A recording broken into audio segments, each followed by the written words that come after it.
جشن ولادت میں حاضری پر ان سب کو اور آپ سب کو میں مبارکباد پیش کرتا ہوں۔ وقت مختصر ہے، میں ایک دو باتیں کروں گا۔ تفصیلی خطاب انشاءاللہ علامہ مفتی شمس الہدیٰ صاحب مدد ذل العالی فخر اہل سنت وہ انشاءاللہ فرمائیں گے اور ان کی سیر حاصل گفتگو آپ سماعت کریں گے۔ میں صرف چند باتیں محبت کی کر کے دو چار رخصت ہوں۔ پہلی بات تو یہ ہے کہ ہم اللہ کا شکر ادا کرتے ہیں کہ رب العالمین نے اس جدید ترین ماحول میں بھی اس ماحول کی جدتوں پر، اس ماحول کی نئی نئی چیزوں کی آمد کے باوجود رب العالمین نے ہمارے مزاج کو بدلا نہیں، ہمیں اس جماعت میں رکھا جو اس کے ہاں خوبصورت جماعت ہے۔ اور یاد رکھو میرے دوستو، یہ سنی ہونا کوئی معمولی فیض نہیں۔ تم میرا کلمہ پڑھ کے خوش ہوتے رہو کہ میں مسلمان ہو گیا، اب کلمہ پڑھنے والے لاکھوں آپ کو ملیں گے، ان کی داڑیاں بھی پوری، بلکہ پوری سے بھی آگے 2 گز اور لمبی ہے، داڑیاں بھی پوری ہیں اور پگڑیاں ہم سے زیادہ بڑی ہیں، اور ان کے جبے بھی بہت زیادہ لمبے ہیں، اور ان کے زبان پر قال اللہ اور قال رسول بھی بہت ہے، لیکن ہمارا ایمان یہ بتاتا ہے کہ چونکہ ان کی زبان اور ان کا قلم اور ان کی فکر نبی پاک کی گستاخی سے پراگندہ ہونے کے بعد وہ نجاست زدہ ہو گئے ہیں، اب ان کے ظاہری جسے کو، ان کے ظاہری جسم کو، ان کی گاڑیوں اور پگڑیوں کو دیکھ کر ہم کبھی بھی دھوکہ کھانے والے نہیں ہیں۔ نرا کلمہ پڑھ کے کوئی دعویٰ کرے میں ہدایت پر ہوں تو وہ ہدایت پر نہیں ہے۔ ہم اللہ کا شکر ادا کرتے ہیں کہ ہمیں بغیر کسی مشقت کے اس نے سنی جماعت میں پیدا کیا۔ یہ نعمت سب سے بڑی نعمت ہے، یہ اتنی بڑی نعمت ہے کہ آپ سوچ نہیں سکتے کہ خدا نے آپ کو بغیر کسی محنت کے سنی بنایا ہے۔ آپ سنی بن کے پھر رہے ہیں، سنی بن کے لیٹ رہے ہیں، سنی بن کے کھا رہے ہیں، سنی بن کے پی رہے ہیں، سنی بن کے پہن رہے ہیں، سنی بن کے بیٹھ رہے ہیں، سنی بن کے جلسوں میں شریک ہو رہے ہیں۔ تم جس حال میں ہوتے ہو، سنی ہوتے ہو، یہ خدا کا وہ احسان ہے جس کا بدلہ تم نہیں چکا سکتے۔ کیوں؟ وجہ کیا ہے کہ سنی اپنے علم پر اعتماد نہیں کرتا، وہ اپنی نسبت پر اعتماد کرتا، اور سنی اپنے عمل پر اعتماد نہیں کرتا، وہ نبی پاک سے محبت پر اعتماد کرتا ہے۔ اور سنی وہ ہوتا ہے جس کی نوک قلم میں ادب رستا ہے، اور جس کی زبان سے ادب بولتا ہے، جس کا کان صرف ادب سنتا ہے، جس کا دل صرف ادب میں دھڑکتا ہے، جس کی نگاہ صرف ادب دیکھتی ہے، جس کی فکر صرف ادب سوچتی ہے، جس کی کتاب میں بھی ادب ہے، جس کی روح میں ادب ہے، جس کے تن میں ادب ہے، جس کے فکر اور خیال میں ادب ہے، جس کی تحریر میں ادب ہے، جس کی تقریر میں ادب ہے، جس کی زندگی میں ادب ہے، وہ قبر میں بھی اترے تو کہتا ہے کہ میں رسول اللہ صلی اللہ علیہ وسلم، وہ ایسے عاشق جنہیں اعلیٰ حضرت کہتے ہیں، انہوں نے ہمیں یہی سمجھایا کہ شوق اور ذوق یہی رکھو کہ قبر اتنی گہری رکھو تاکہ ادب ہاتھ سے نہ چھوٹے، جب سرکار آئیں تو بیٹھے نہ رہنا، کھڑے ہو کے سلام۔ ہم تو وہ لوگ ہیں مرنے کے بعد بھی ادب کو پسند کرتے ہیں، ہم وہ لوگ ہیں کہ ادب مرنے کے بعد قبر میں اور قبر سے حشر تک قائم رکھنے والے۔ تم اب سمجھو کہ تمہیں خدا تعالیٰ نے سنی جماعت میں رکھا، یہ کوئی معمولی فیض نہیں کہ اللہ نے آپ کو سنی رکھا ہے۔ اور سنی سب ہو سکتا ہے، سنی نمازوں میں سستی کر جائے، ہو سکتا ہے ادائیگی حج میں سستی کر جائے، وہ اعمال میں سستی کر سکتا ہے، لیکن نبی پاک کی بارگاہ میں کبھی گستاخی نہیں کر سکتا ہے، وہ صحابہ کرام کی گستاخی نہیں کر سکتا ہے، وہ اہل بیت کا دشمن نہیں ہو سکتا ہے۔ یہی تو ہمارے لیے فخر کی بات ہے کہ ہم جب سامنے دیکھتے ہیں تو رخ مصطفیٰ نظر آتا ہے، جب دائیں دیکھتے ہیں تو اہل بیت نظر آتے ہیں، بائیں دیکھتے ہیں تو صحابہ کرام نظر آتے ہیں۔ ہماری زبان وہ ہے کہ جس میں تینوں کی ثنا موجود ہے، ہمارے کان وہ ہیں کہ جن میں تینوں کی تعریف موجود ہے، ہمارے دل وہ ہیں جن میں ان تینوں کی محبت موجود ہے۔ کچھ وہ ہیں جنہوں نے صحابہ کرام کی بہت بڑے بڑے نعرے لگائے اور اہل بیت کے گستاخ ہو گئے. کچھ وہ ہیں جنہوں نے اہل بیت کے بڑے بڑے نعرے لگائے، وہ صحابہ کرام کے گستاخ ہو گئے. کچھ ایسے تھے جو نبی کے بھی گستاخ ہو گئے. میں پوچھتا ہوں گستاخ رہ کر مسلمان رہنا یہ کوئی ممکن بات ہے؟ نبی پاک کا گستاخ ہو اور پھر مسلمان بھی ہو، یہ نقیزین جمع ہو سکتی ہیں؟ مجھے بتاؤ کہ گستاخ بھی ہو اور مسلمان بھی ہو، وہ محمد الرسول اللہ بھی کہہ رہا ہو اور کہے کہ انہیں دیوار کے پیچھے کی خبر بھی نہ ہو، تو ہم کہیں گے تم نے محمد رسول اللہ کا صرف رٹا لگایا، تم نے جانا ہی نہیں کہ محمد کسے کہا جاتا ہے.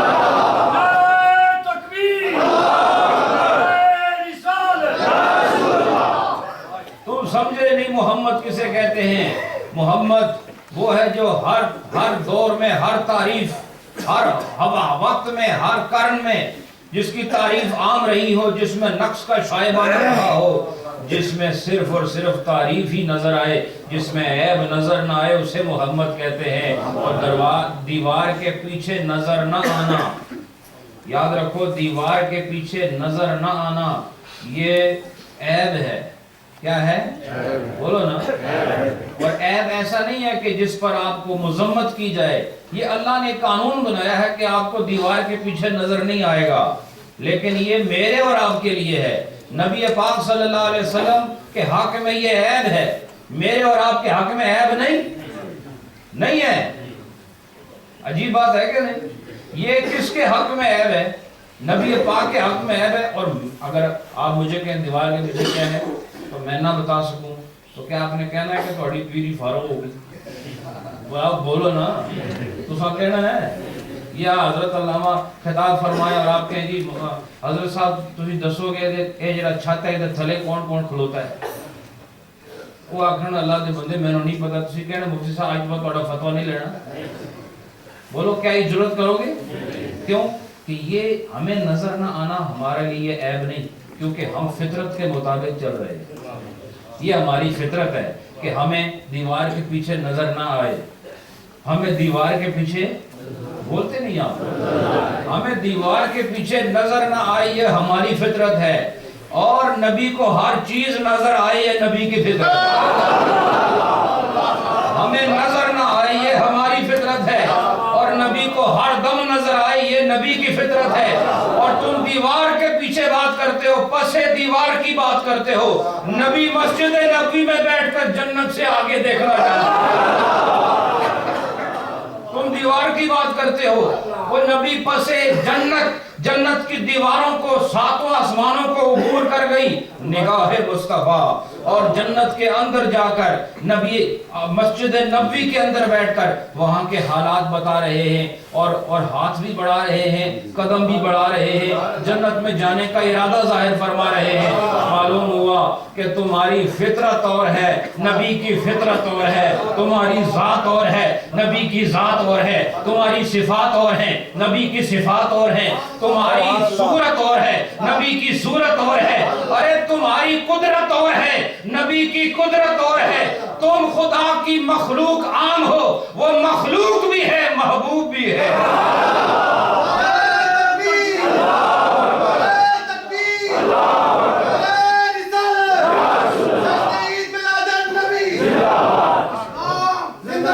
مخلوق بھی ہے، محبوب بھی ہے. جو محبوب ہوتا ہے، محبوب سے راز چھپائے نہیں جاتے، محبوبوں سے بات چھپائی نہیں جاتی، محبوبوں کے آگے ہر چیز کھول کے رکھی جاتی ہے. جب اللہ تعالیٰ نے اپنا آپ نہیں چھپایا تو دیوار کیا مانا رکھا؟ جب رب نے سارے پردے ہٹا کر اپنی زیارت کرا دی، آپ دیوار کی بات کیوں کرتے ہو؟ میں سب سے جو سب سے زیادہ پوشیدہ ہے، اللہ نے خود فرمایا کنت کنزا مخفیا، میں چھپا ہوا خزانہ تھا. یعنی سب سے زیادہ چھپا ہوا خود اللہ کی ذات ہے، لیکن رب العالمین نے یہ چھپا ہوا ساری کائنات میں، یاد رکھو ساری کائنات میں، نہ فرشتوں نے، نہ جنات نے، نہ وحوش نے، نہ طیور نے، نہ ادنا نے، نہ اعلیٰ نے، نہ اول نے، نہ آخر نے، نہ فرشیوں نے، نہ عرشیوں نے، نہ شرقیوں نے، نہ غربیوں نے، نہ عربیوں نے، نہ فارسیوں نے اور نہ اجمیوں نے، کسی نے بھی اللہ کو نہیں دیکھا۔ اس ساری کائنات میں جیسے خدا ایک ہے، جنت میں جانے سے پہلے اسے دیکھنے والا بھی محمد ایک ہے۔ کسی نے اللہ کو نہیں دیکھا ہے، اللہ کو آج تک کسی نے نہیں دیکھا۔ اللہ کی زیارت سے مشرف ہونے والے صرف ایک ہستی ہیں جنہیں آمنہ کا لال کہا جاتا ہے، جو میرے اور آپ کے محبوب بھی ہیں، رسول بھی ہیں، نبی بھی ہیں، ہمارے شافع بھی ہیں، اور ہمارے لیے اللہ کی بارگاہ میں گزارشات پیش کرنے والے بھی ہیں۔ اور پھر میں کہہ رہا تھا فطرت مختلف ہے۔ تمہاری فطرت کیا ہے؟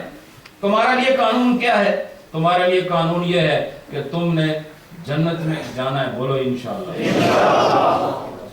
وہ بار بار کہتا ہوں، ان نعت خوانوں کی بات قطعاً نہ سننا جو کہتے ہیں ہمیں مدینہ چاہیے، جنت کی روڈ کوئی نہیں، یہ بات نہ کرنا، چونکہ جنت کی طلب مصطفیٰ نے فرمائی ہے۔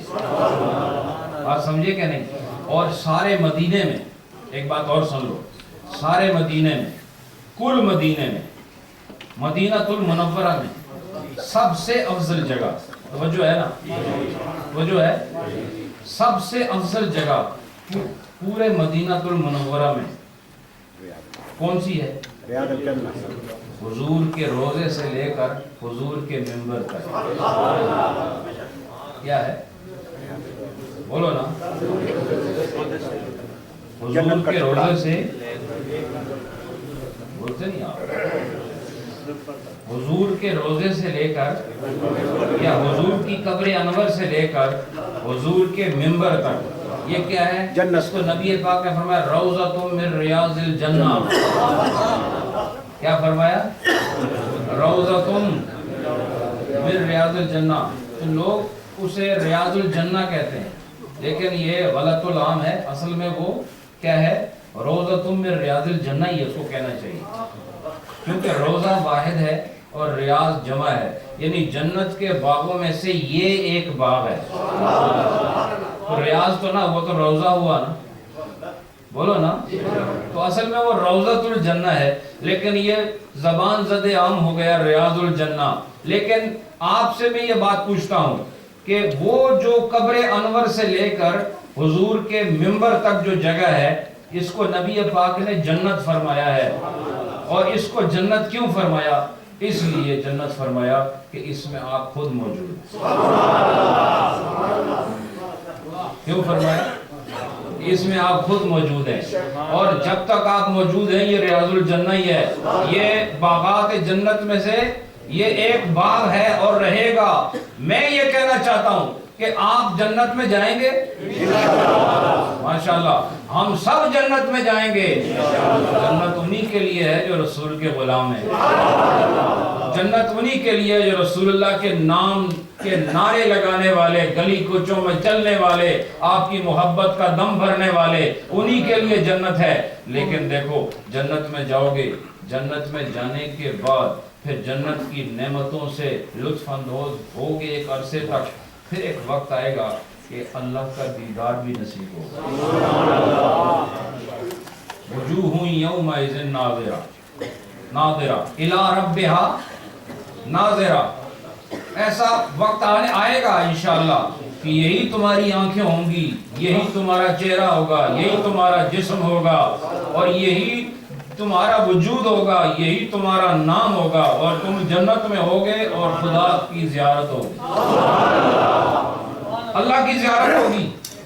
اللہ کی زیارت سب کو ہوگی۔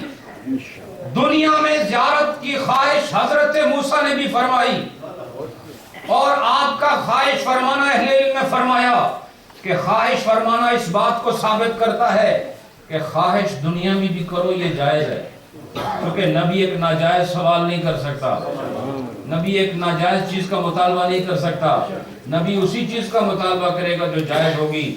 اور ایک نبی ہو کر مطالبہ کر رہا ہے کہ میں دیکھنا چاہتا ہوں، اے اللہ میں آپ کو دیکھنا چاہتا ہوں، انظر الیک، میں آپ کو دیکھنا چاہتا ہوں، تو کیا انہوں نے اللہ کو دیکھا؟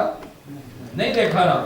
اللہ تعالیٰ نے تجلی نازل فرمائی اور پھر بے ہوش ہو گئے، طور جل گیا، ایک قصہ ہے۔ لیکن میں بتانا یہ چاہتا ہوں، میں آپ کو نبی پاک کی شخصیت کا امتیاز بتا رہا ہوں کہ کہ ساری کائنات اور ساری کائنات کی بات چھوڑو، اللہ کی زیارت کے سب سے زیادہ حقدار اس کی مخلوق میں وہ ہیں جنہیں اللہ نے اپنی نبوت اور رسالت عطا فرمائی، جنہیں اپنی خلافت عطا فرمائی ہے، اور وہ نبی ہیں۔ نبی سب سے زیادہ حقدار ہے اللہ کے دیدار کا، اور امت بعد میں دیکھے گی، پہلے امت کے سردار دیکھیں گے، امت بعد میں دیکھے گی، پہلے امت کے والی دیکھیں گے۔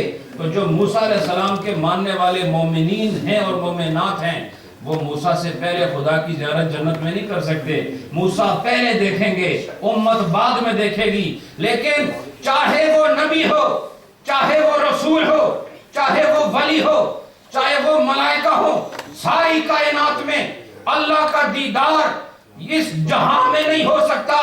اللہ کے دیدار کے لیے پہلے مرنا ہے، مر کے پھر برزخ میں رہنا ہے، اور برزخ کے بعد پھر حشر میں ٹھہرنا ہے، اور حشر کے بعد پل صراط سے عبور کرنا ہے، اور وہاں سے جانے کے بعد جنت میں جانا ہے، اور جنت میں جا کر پھر ایک عرصہ رہنا ہے، پھر خدا کی زیارت کا اذن عام ہوگا اور زیارت کا سلسلہ شروع ہوگا۔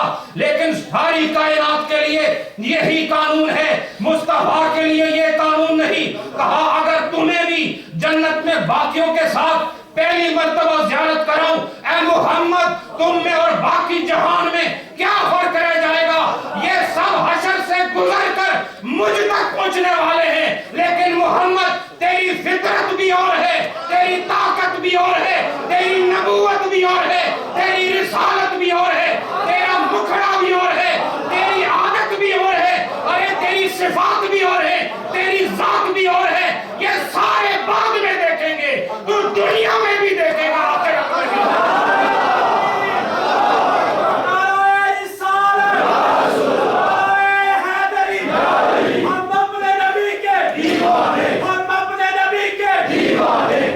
معلوم ہوا نبی پاک کو اپنے جیسا سمجھنے والوں، تم کہتے ہو میلاد کیوں کرتے ہو؟ ہم تمہارا میلاد تھوڑی کرتے ہیں، ہم ان کا میلاد کرتے ہیں جن کی ہر چیز نرالی ہے، جن کی ولادت بھی نرالی ہے، جن کی رسالت بھی نرالی ہے، جن کی عادت بھی نرالی ہے، جن کی نبوت بھی نرالی ہے، جن کا چہرہ نرالا ہے، جن کا گھرانہ نرالا ہے، جن جیسی امت کسی اور کو ملی نہیں، جن جیسے صحابی کسی کو ملے نہیں، اور ان جیسی اولاد کسی کو ملی نہیں، ان جیسی کتاب کسی کو ملی نہیں، ان جیسی شریعت کسی کو ملی نہیں، ان جیسا زمانہ کسی کو ملا نہیں، ان جیسا رتبہ کسی کو ملا نہیں۔ ارے جب ہر چیز میں ممتاز ہیں تو ولادت میں بھی ممتاز ہیں، پیدائش میں بھی ممتاز ہیں، جب آئے ہیں تو آنے کا انداز بھی مختلف ہے۔ اور حضرت آمنہ کیا فرماتی ہیں؟ لقد من اللہ علی المؤمنین۔ یہ میں موضوع سے الگ باتیں نہیں کر رہا ہوں، میں ترجمہ اور اس وقت کو بچانے کے لیے میں اس طرف نہیں گیا، میں موضوع کے مطابق بات کر رہا ہوں، کیونکہ میری نظر میں مومن وہی ہے جو آمد سرکار پر فرحاں ہو، شادماں ہو، اور جس کو حضور کی آمد کا جلسہ تکلیف دیتا ہے، یہ وہ مومن ہے جس پر اللہ کا احسان ہوا۔ اللہ کا احسان ہو اور نظر نہ آئے، اللہ تمہیں ایک روٹی دے تو وہ نظر آتی ہے، اور نبی دے تو نظر نہ آئے، اللہ تمہیں کپڑے دے تو نظر آئے اور نبی دے تو نظر نہ آئے۔ ارے جہان میں باہر نکلو اور چھا جاؤ اس جہان پر، اور بتاؤ کہ ہم ہیں وہ لوگ جن پر خدا کی نعمت ہوئی۔ سنی بن کر جیو، اور یہ گھروں میں رہنا عورتوں کی عادت ہے، اور وہ مرد نہیں جو باہر نکلنا نہیں جانتے، یہ عورتوں سے بدتر ہیں۔ کیوں؟ کہ عورت کا کام ہی گھر میں رہنا ہے، یہ مرد ہو کے گھر میں رہتے ہیں تو عورت سے بدتر ہوئے۔ ہم جڑے ہیں اس واسطے جڑیاں کا کام کرتے ہیں، سمجھ آئی کہ نہیں؟ جڑیاں کا کام ہے باہر نکلنا اور چڑیاں چانا اور نعرے مارنے، عورتوں کا کام نہیں، یہ جڑیاں کا کام ہے۔ تو جڑا ہوا ہے جڑا سنی ہے، جڑا کون ہے؟ ہاں کون ہے؟ مرد سنی، اور جڑا سنی نہیں وہ مرد ہے، وہ نامرد ہے۔ بولو نا، بولو سارے کیوں گھبراتے ہو؟ فتویٰ لگا تو مجھ پہ لگے گا۔ جو سنی نہیں وہ کون ہے؟ نامرد۔ ماشاءاللہ، خاموش۔ جو سنی نہیں، میری نظر میں وہ مرد نہیں. کیوں؟ کہ مرد وہ ہوتا ہے جس میں جرت بھی ہو، مرد وہ ہوتا ہے جو دلیر بھی ہو، اور مرد وہ ہوتا ہے جو گھر سے باہر نکل کے سارے کام کرتا ہے. اور الحمدللہ ہم اہل سنت والجماعت والے، ہم ہی باہر نکل کر سرکار کی آمد کے پرچم لہرا کر، اور سرکار کی آمد کے نعرے لگا کر، اور سرکار کی آمد کے موقع پر گلی کوچوں میں بکھر کر یہ اعلان کرتے ہیں کہ ہم خوش نصیب ہیں کہ اے اللہ تو نے اپنا نبی ہمیں عطا فرمایا.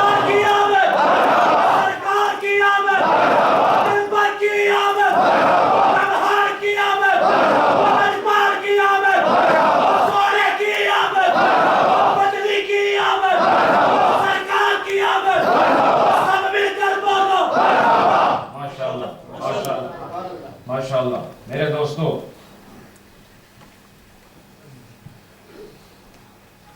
کسی صاحب نے پوچھا یہ کہاں لکھا ہے؟ ابھی یہیں کسی نے پوچھا ہے. حضرت میں یہ تو کوئی چیز ہی نہیں ہے، میں کسی بھی چیز کے لیے تیار ہوں.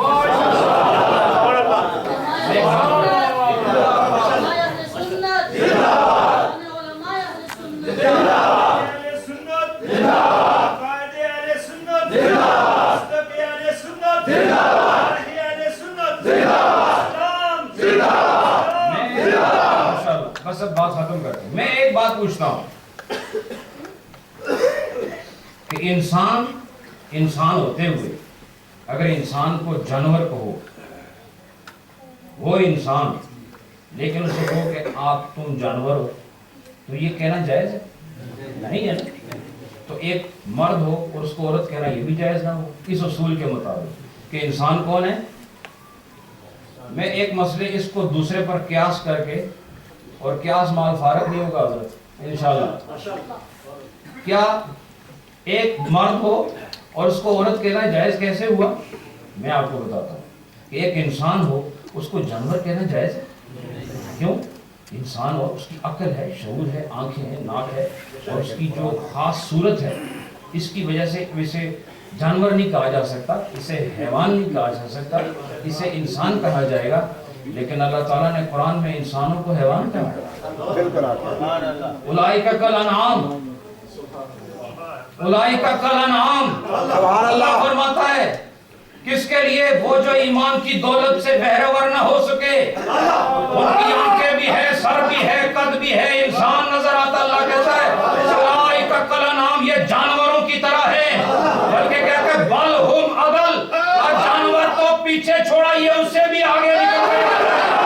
میں کہتا ہوں اگر انسان کو جانور کہنا جائز ہے تو نبی کے میلاد کے منکر کو عورت نہیں، عورت سے بدتر کہنا ہے.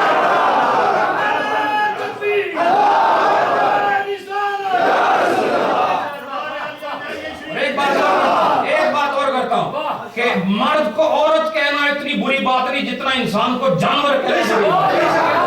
چونکہ عورت کہا تب بھی انسان تو ہے نا، عورت کہا پھر بھی بنی نوع انسان میں ہے، لیکن انسان کو جانور کہہ دینا یہ کہاں سے ثابت ہے؟ ارے تم مجھے سکھاتے ہو، میں تمہیں بتاتا ہوں رب نے ہمیں سکھایا ہے. اور تم اپنی بات کرتے ہو، میں رب کا کلام پیش کرتا ہوں. اگر رب کی نظر میں انسانوں کی صورت میں چلنے پھرنے والا بھی اگر مومن نہ ہو تو وہ جانور، بلکہ جانور سے بدتر ہوتا ہے. تو میں بھی کہتا ہوں وہ مرد جو گھروں کو قبرستان بنا کر میلاد مصطفیٰ کو ناجائز کہتے ہیں، ارے تم مرد نہیں، تم نامرد ہو.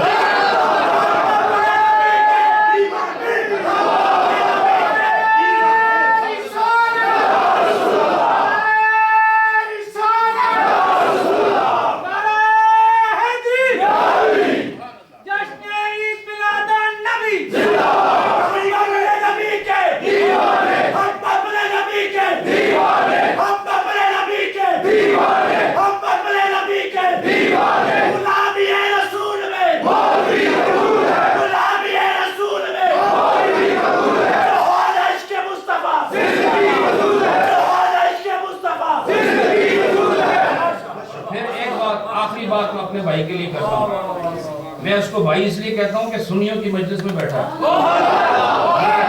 اس لیے کہتا ہوں۔ ایک بات آخری کرتا ہوں، وہ یہ ہے کہ دیکھو عرف عام کا اعتبار ہے کہ نہیں، اہل علم بتائیں گے آپ کو، عرف کا اعتبار ہوتا ہے کہ جیسے آدمی کہتا ہے کہ وہ فلاں آدمی اتنا بہادر ہے جیسے شیر، تو اگر اس آدمی کو اگر ہم کہیں کہ اب تم شیر ہو جاؤ، تمہارے چفڑ لانے بڑے کن بھی بنانا شیر والے، کیونکہ تو شیر ہو گیا ہے، تو وہ کبھی نہیں مانے گا۔ یہ اس کو شیر کہنا ایک صفت کی بنیاد پر ہے، وہ کیا؟ جرت، بہادری۔ اور کہتے ہیں تمہاری آنکھ جیسے ہرن کی آنکھ ہے، میں ہرن کی آنکھ کٹ کے لاؤں تھوڑے سے آگے، پھر دیکھا کیا چیز لگنے، کیا تو وہ ہرن بن گیا؟ تو یہ صفات کی وجہ سے نام بولے جاتے ہیں، اور عرف کا اعتبار ہوتا ہے۔ عرف میں جو چیز جیسے معروف ہو جائے، جیسے مشہور ہو جائے، پھر وہ کلام اسی کے مطابق جاری رہتا ہے، اور اس کو نبی پاک کے زمانے سے آج تک اس کو رائج رکھا گیا ہے۔ عرف معتبر ہے، یہ اہل علم جانتے ہیں، اور اصول فقہ کا ایک روشن اصول ہے کہ عرف معتبر ہوتا ہے، اور عرف میں اس آدمی کو نامرد ہی کہا جاتا ہے جو ہو مرد لیکن بزدل ہو، کیونکہ بزدل کی یہ صفت نہیں ہوتی ہے۔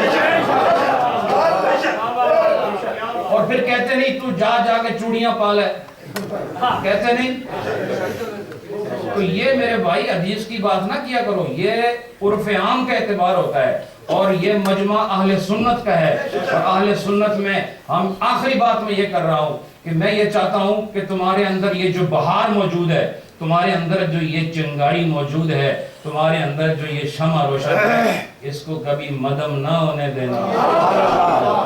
قبر کے اندر یہی روشنی ساتھ جائے گی، قبر میں کوئی آپ کینڈل آپ کے ہاتھ میں نہیں ہوگی، قبر میں سورج کا نور نہیں آنے والا، قبر میں چاند کا نور نہیں آنے والا، قبر میں وہ نور ساتھ جائے گا جو اندر ہے، جو اللہ کو نظر آتا ہے، اس کے محبوب کو نظر آتا ہے، ایمان کا نور ہے، یہ ساتھ جائے گا جس سے قبر روشن ہوتی ہے۔ اور آخری بات، بہت زیادہ وقت لے گیا ہوں،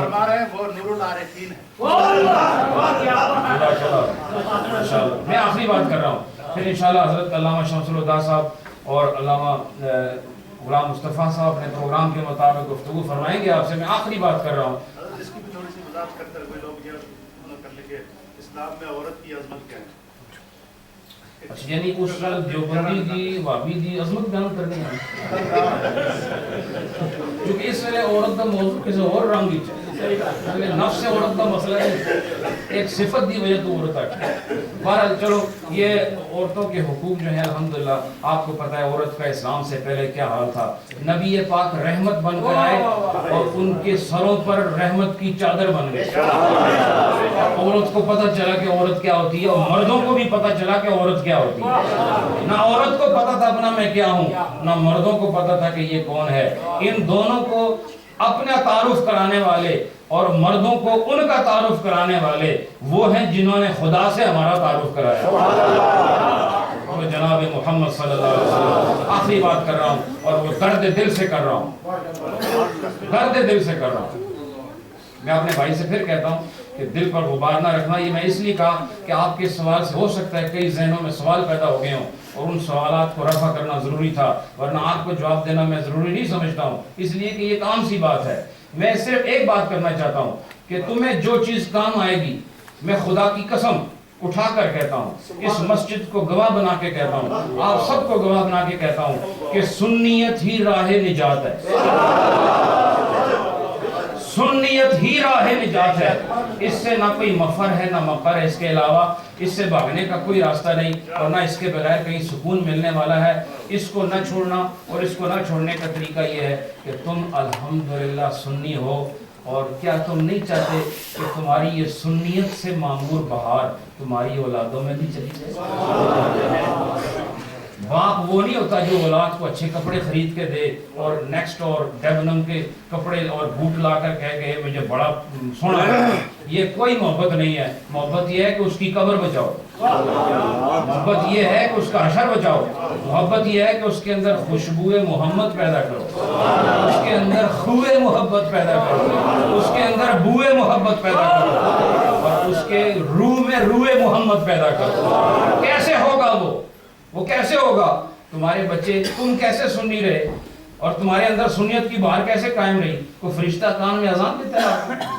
یا راتوں کو آپ سارے اللہ کے ولی بڑے بڑے خواب دیکھتے ہیں، کوئی بغداد شریف پہنچا ہوتا ہے آپ میں سے، کوئی مدینہ شریف ہوتا ہے، کوئی اجمیر شریف پہنچا ہوتا ہے، کوئی سرہند شریف ہوتا ہے، آپ میں سارے صاحبان پرواز ہو کیا؟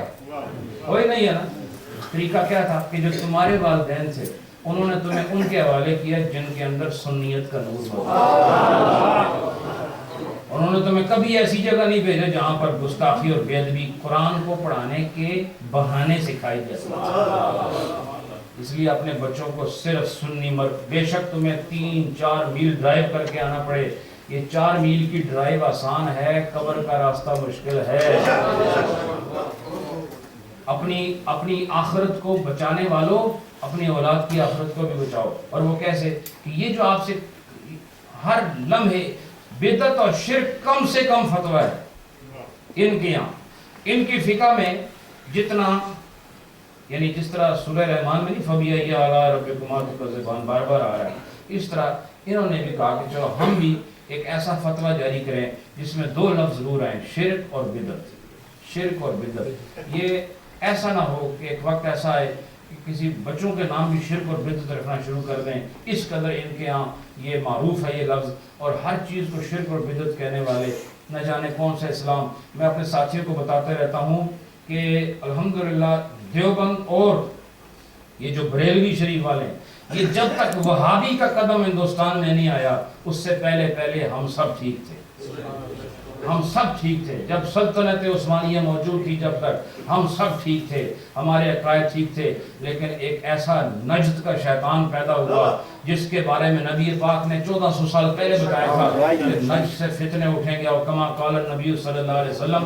وہ فتنے ایسے اٹھے کہ آج اس حدیث کی صداقت ہم اپنی آنکھوں سے دیکھ رہے ہیں، اور فتنے اٹھے اور یہ 2 جماعتیں بن گئی، ایک دیوبند اور ایک بریلوی، اور یہ بنی کہ ان کی خباثت کی وجہ سے وہ آئے، تو یہ جو پھر دیوبند والے ہیں ان کی تعلیمات سے متاثر ہوئے، جب یہ متاثر ہوئے تو ان کے عقائد بگڑنے لگے، جب عقائد بگڑنے لگے خدا نے امام احمد رضا پیدا کر وہ پیدا نہ ہوتے تو آج میرے تمہاری یہ بہار قائم نہ رہتی، یہ ساری بہاروں کے سرخیل اور اس پورے قافلے کے سپہ سالار اور محبت کے اس جیش محبت کے سالار جو سب سے آگے نظر آتے ہیں، جنہوں نے ہماری جان بھی بچائی ہے، ہمارا ایمان بھی بچایا ہے، وہ امام احمد رضا خان بریلوی ہے۔ وہ نہ آتے تو آج نہ جانے آپ بھی ان چیزوں کو شرک اور بدعت کہہ رہے ہوتے۔ اپنے بچوں کا مستقبل روشن رکھو، وہ انجینئر بنے یا نہ بنے، وہ ڈاکٹر بنے یا نہ بنے، وہ پروفیسر بنے یا نہ بنے، لیکن وہ سنی بنے، یہ بہت ضروری ہے۔ کیونکہ ڈاکٹر نہ بنا تب بھی آپ میں تسی سارے ڈاکٹر سارے پروفیسر بیٹھے ہوتے ہیں، ہیں کچھ پروفیسر، لیکن سارے تھے نا پروفیسر، اور آپ سارے ہی انجینئر ہیں، جہاز اڑاتے ہیں سارے، لیکن آپ سنی ہو یہ کم، لیکن کہہ سکتے ہیں ہم سارے سنی ہیں۔ یہ انجینئر دنیا میں فائدہ دے گا، ڈاکٹر دنیا میں فائدہ دے گا، اور جہاز اڑاؤ گے دنیا میں اڑاؤ گے، آسمان سے آگے تو نہیں جا سکتے۔ اور سنی کی پرواز سرے معیشت تک، سنی اس کو روکنے والا کوئی نہیں ہے۔ سب سے پہلے ایمان ہے، پھر دنیا ہے۔ ایمان کی حفاظت کرو، دنیا کی حفاظت خدا خود فرما دے گا۔